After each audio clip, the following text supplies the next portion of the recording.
Well, March is Colorectal Cancer Awareness Month, and colorectal cancer is the third leading cancer in the U.S., but also preventable.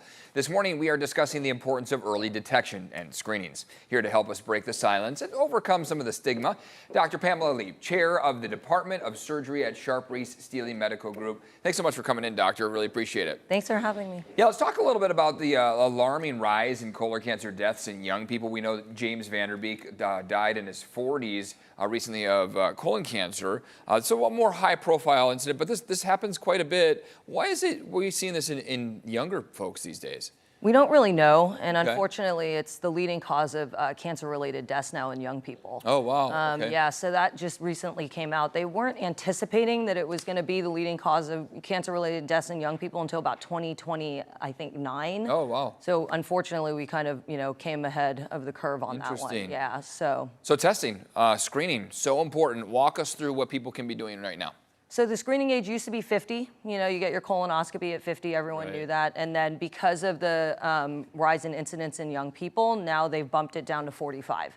Okay. But there's multiple ways to get screened. A lot of people are afraid about doing the colonoscopy because of the prep, and they've heard horror stories and whatnot. But honestly, there's multiple ways to get screened. You don't necessarily have to get a colonoscopy. That still is considered the gold standard. Yeah. But you can do easier tests, like sending in a stool sample to test for any kind of blood and things like that. So. Yeah, I know. I was talking to a doctor a couple months ago who said really that colonoscopy, seeing the polyps, right? I mean, how valuable is that? Yeah, so, when they do a colonoscopy, obviously you have to clean out your colon the day before. Right. But really what they're looking for is any kind of lesions or polyps, right? Because we assume that polyps are going to eventually, some of them could turn into cancer. So we want to basically, I say, clean up or prune your colon during those. Hemorrhoids, a lot of people don't like to talk about it, right? But when should people be concerned? Well, hemorrhoids, there's a lot of kind of similar symptoms, right? So that's what worries people. So. Hemorrhoids aren't dangerous. They're not going to turn into cancer. A lot of my patients ask me that. They don't, basically the only thing that could be dangerous about a hemorrhoid is having bleeding and just thinking it's a hemorrhoid when there's actually something else going on. So you always have to be aware, I mean, it sounds weird, but you have to, see if you have blood in the stool. You have to look for it. Sure. And also look for other symptoms like change in bowel habits and things like that. So. Okay, let's talk a little bit about these symptoms. If people are seeing some things that just don't make sense, add up, they should probably get in touch with their doctor. What are some of those symptoms, right? Yeah, correct. So definitely blood in the stool, any kind of abdominal pain, bloating, those things. Weight loss. Typically when you have cancer, you start losing weight unintentionally, right? A lot of people are intentionally doing it, but unintentional weight loss. I think our primary cares and our doctors have gotten a lot better about kind of thinking about colon cancer because there's so much attention on it, which is good. So if you bring it up to your doctor, a lot of times they'll order some sort of screening test. That mail-in screening, boy, that's super easy to do, and that can still tell a lot about how you're doing, right? Correct. Can you talk about that? Yeah, so it's really easy. Basically, it's a stool test. You pick up the kit at the lab, you go home, you do it, you put it in the mail, and you send it in. And if that's positive, then they're going to recommend doing something more like a colonoscopy.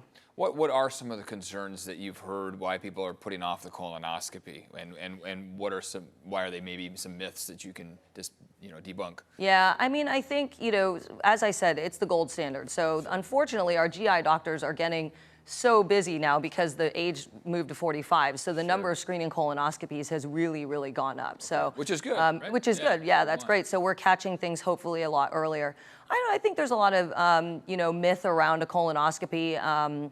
It's a very low risk procedure. It's not zero risk. There's nothing in medicine that's zero risk, but it's very low risk. Really, probably the most onerous part about it is the prep, where you have to basically clean your colon out, the day before. So, but I think that it's time, and I think a lot of people are afraid of knowing, but definitely if you had a family history of colon cancer, that should definitely raise your suspicion. So you need to tell your doctor about family history. Better to know earlier on, that's for sure. Dr. Lee, thanks so much for coming in. We really appreciate it. Is there a website or is there a place where people can learn more information? Definitely. You can go to the American Society of Colorectal Surgeons or the American Cancer Society and get more information. All right, thanks again for coming on. Taking a quick break. We'll be right back.